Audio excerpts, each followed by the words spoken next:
Tommy Robinson has suggested that you should be the leader for Reform UK.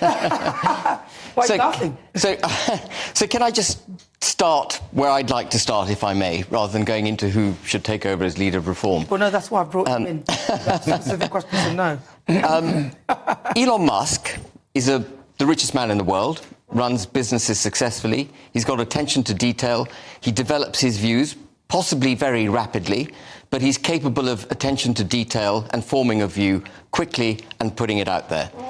There has been a rift coming between Nigel Farage and Elon Musk over the last 3 days, and actually I think your interview with Nigel yesterday was the last straw for Elon.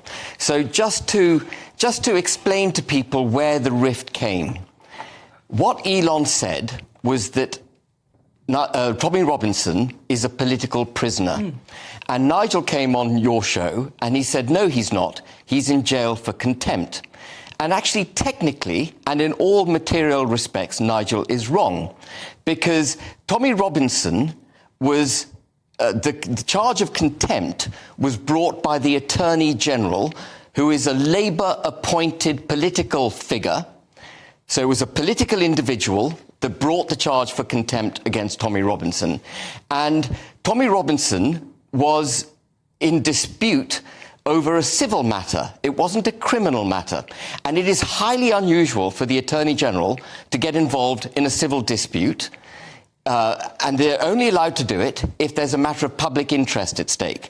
And at no level could anyone say that Tommy Robinson's video that he released, which was apparently in contempt of court, at no level could anyone say that it was worthy of incarcerating him because it was contempt of court.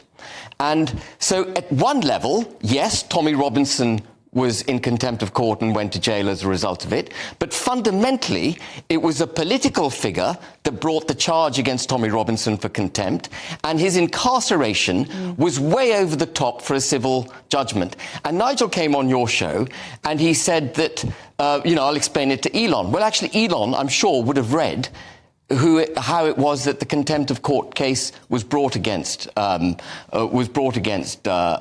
Robinson, and how Tommy Robinson ended up in jail. And I can't agree more with Elon Musk.